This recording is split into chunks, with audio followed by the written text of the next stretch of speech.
So we are getting on the ferry and we are going to the Isle of Wight. And we've got a ticket to ride, we don't care. Oh, do care a little bit. Definitely care, I'm not that cool.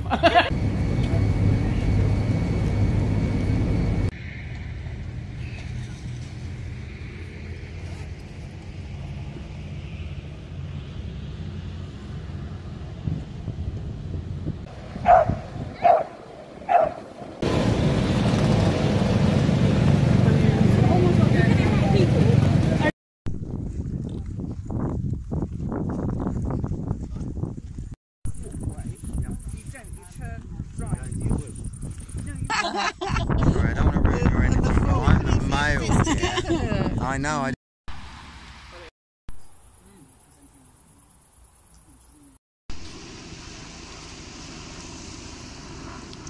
Gifts, which I'm going to carry up the country, but when I pulled the runes for this journey, the two runes I pulled were Rado, the cartwheel, and the blank rune. And the blank rune is like the fool.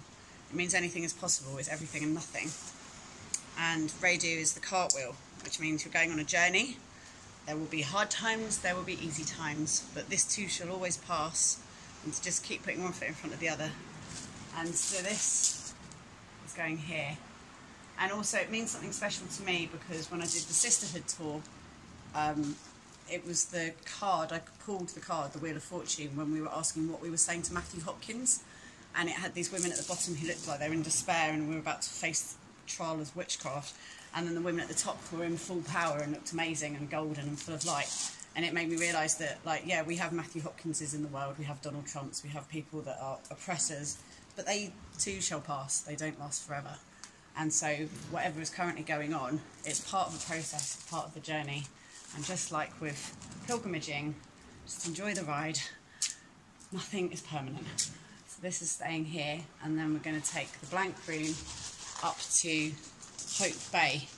So this is Peace Hill and the nostrils of the Isle of Wight, who have welcomed us with warm arms and looked after us. And now we're going to follow the Ellen and Belinus line all the way up to Hope Bay, stopping off in Glasgow to share what we've learned on our journey. No, not at all. Hey, there it is.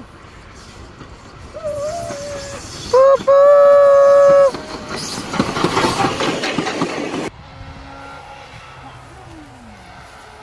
Amazing.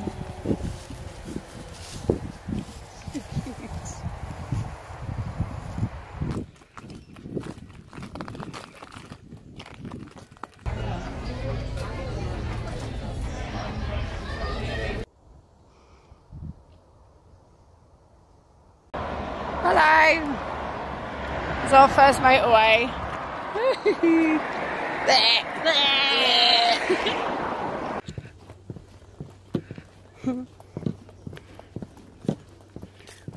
Tuesday. Okay, it's day 4. Day 4. And we're in a beautiful wood. Dug, dug. And that there, that's Guy Hayward, who is the director of the British Pilgrimage Trust. And he has spent the night with us. He got attacked by a deer that barks in the night. Barked at him. It barked at him, and he was worried he was going to get hoofed. But he did sleep without a tent, which is very brave because there were mosquitoes everywhere. Me and Scarlett got eaten by mosquitoes. Alive. In the Devil's Punch Bowl. Oh, so many. We literally have like 50 bites each over our bodies. Hand sanitizer though. Yeah. I've rubbed hand sanitizer on them and that is massively calming down. Yeah, so I that's normally top tip. Suffer horribly with them. Top tip, hand sanitizer for mosquito bites. But we have had an amazing time. It was wonderful meeting the Druids in Isle of Wight. And Isle of Wight is magical. And the nostrils are magical. And they really do look like nostrils. And at the back of one, it looked like an old duvet and someone lived there. Turned out to be a rock, and it was a throne. A throne rock. And then we went in the other nostril and there was a dragon's head. And that's where I left the rune. And then, yeah, since we came over here onto the mainland, we've met with Guy. We had a lovely day's walking. Beautiful. Been putting the world to rights. Trying to think about how to encourage more people to walk and connect with the land and listen to the land. Talking about why it seems like a more middle class pursuit, and how you could make, you know, more people make it more accessible. But we're saying possibly one of the problems is that people don't like to get dirty when you're, you know, an aspiring middle class. You tend to want your, you know, creature comforts and a hairdryer and a mirror. So what, you know, is there a way of, I don't know if there's a possible way of doing anything about that. That's a tricky one. But I do think that, in fact this has just come to me, is that quite often it seems to be, and it doesn't matter what class you're in, whether these things even really exist anymore, but I mean they do to an extent, that the women do tend to be interested in the kind of esoteric, is that the word? Yeah, the more spiritual aspect. The more spiritual aspect of things. So maybe it's through that, through people connecting to the land, through spiritual holistic practices and workshops, and like, you know, going away for a nice weekend, that kind of thing. And then that either being fed back into the world of the men, although quite often I think the more the women get into things, the more the men sort of dig their heels into not being into it. But slowly but surely, generation by generation, that might make a difference. Yeah, if you've got any thoughts, then we'd like to hear it. Over the little river, watch out for the kingfisher, with ears and eyes. Over the fields, 3 of them, watch out for the cowpats. And then across a little road, which is Lordswood that way, and Wardle Road that way. And you go along that bit, and then over the field with the horses in it. They're very docile, don't worry about them. There's good blackbirds there. There's a tiny path, and then you turn left on that road, Staggerly Wiggly Junction, down that path, more blackbirds. Don't stop at the garden centre, you've had your coffee. Take your life in your hands going down that road, and then you come to the navigation and turn right and keep walking until you get to Winchester. Excellent. Absolutely stunning. So this is ancient woodland that's over 500 years old, because Henry VIII used to ride through here, and it just feels so beautiful and alive and full of mycelium. That's what it feels like. It feels like these plants are communicating with each other and they're happy, and it's wonderful to see a diversity of different trees. And yeah, you can smell that the trees are communicating with happy chemicals in the air. It's beautiful.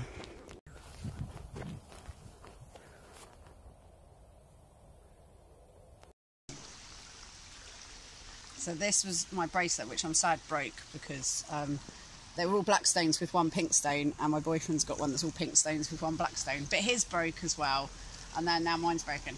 But on my last pilgrimage, I met a lovely lady called Geraldine who gifted me a healing stick, walking stick, which isn't this one, but it's another one that is hopefully going to get to me by the time we start the main pilgrimage. And she would carry around marbles that she would pop into the water at places to bless the water. I started to just pick up smooth pebbles, and I'd carry them around in my, you know when you see a satisfyingly smooth pebble, and I'd carry them around in my pocket, and then when it came to a waterway I'd hold it and I'd do a blessing in the water. So I'm going to sparingly drop these beautiful bracelet stones that are already a token of love into the water at different places. And this is the itchin. Is that right? This is the itchin. And a blessing that I like to do, I did this in the Thames, at Dorchester on Thames, is it's the children's fire blessing, which is where you bless the children 7 generations from now. And it just makes you think about how we're looking after the planet, and how we can make sure that 7 generations from now our children are going to be able to survive on this planet and have everything they need and be as lucky as we've been. So this is for the children 7 generations from now. A blessing to them. Into this beautiful river. May it flow clear and strong.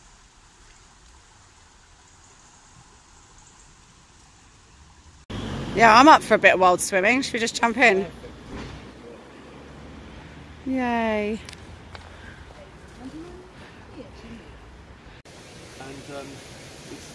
it's turmeric, and it's sort of afternoon, and it's the sort of thing that you were just talking about. Sancta Maria Virgine Mare Dei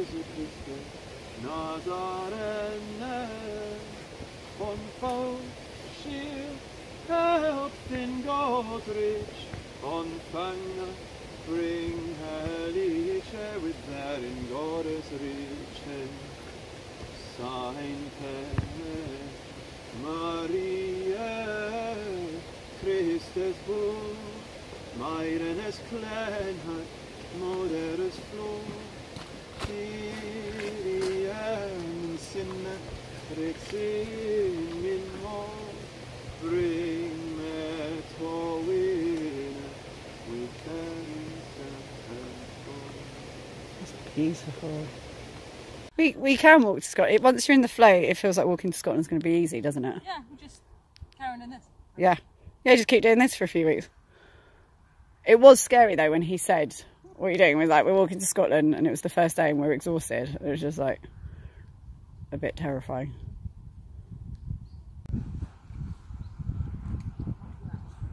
Yeah, this water is so clean, and Ellen runs right through it. You can see right through her. She's crystal clear. No, go on. But actually, we're coming in the wrong place. We should actually come in this place, because that's where the midsummer sun rises. Oh, I see. So it's open. The actual place is open in midsummer, so people come in, and then here, this place here, it's got a big, huge wolf. This whole hill was before the Romans came. It was stripped white because it's made of chalk. Ah. So it stood out in this landscape. And on top here was a resident hiking who was in well, the whole divine right thing before it became more mercenary. The high king was here, and he had 4 pendragons that looked after the whole country. What's extraordinary that before the Romans came, way before, all these islands were all together. I mean, they were well run. It was the Romans coming, which is called the left-handed way, because they came out and they swept the society and made it more intellectual. Here, at this time, there weren't, obviously churches, and there weren't any towns, and people lived, in the landscape. And when they lived in the landscape, they had, the equivalent of what we call churches. They had landscape temples. So landscape temples were all looked after by these people. I don't know whether you can call them village. Whoever was there, we would call them Celts or pagans, but actually from their point of view, they were not any of those things. Nobody said, well, I'm a pagan. So that was all a brought-in thing, and made them subjugated. So, but the High King here had 4 pendragons, so one of which was Arthur. But what happened was that every year, or every period of time, why these places are connected in midsummer is that there are many places, all dotted all over circles and so on, and so you've got all the timing of when to move down here.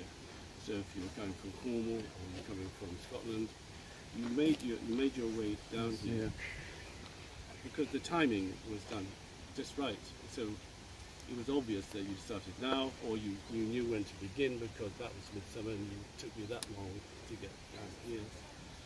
So on this hill here, which was the hill of the law, and the other hill, which I hope you can't see from here, is the hill of the masters, which is on the other side. And this, they go right up the valley. The energy, you can't see it. It's 10 miles in that direction. Okay. So 10 miles in that direction. There's a place called Winchester Hill. Winchester Hill. So that's the only... Oh, Old Winchester Hill. Old Winchester Hill. Oh yeah, I know that, yeah. So Old Winchester Hill is the head of this landscape tunnel that comes right down to here. Okay. So when that was happening, this is you know, the great dark ages. Well, it's not the dark ages in that sense, but as we became heavier, no one could see these landscape circles. But you could see these landscape circles if you were, well, we would call it, what would we call it? We'd call it being able to see it. Oh, what, remote viewing? Or, no, just be able to naturally see what was going on in not visible, visible within your makeup. Sensitive. Sensitive, yeah. I mean, they were naturally what we would call sensitive. That was just That was just normal. They didn't go off.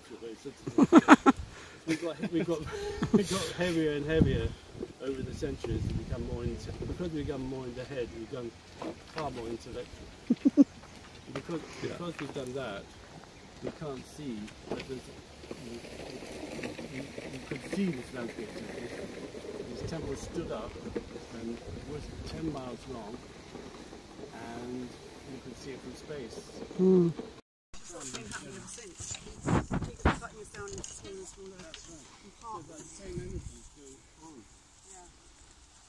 Because when you dismantle community, it's very hard to come back again.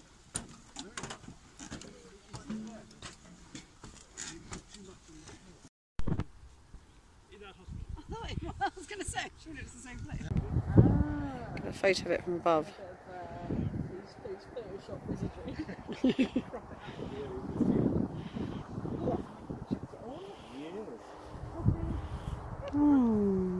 Yay!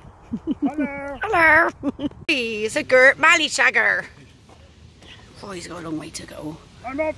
He's off! Well, he's got a long way to go. To Winchester as well. He's in the Isle of Wight, they're called Gert Mallysaggers. Oh, right. Well, you be careful. Yeah. You're being shagged. You're not right. And Oh, God, that big furry Gert. Creeping up me. Hello. Yeah, he's busy. He's busy. He's got to get across this path.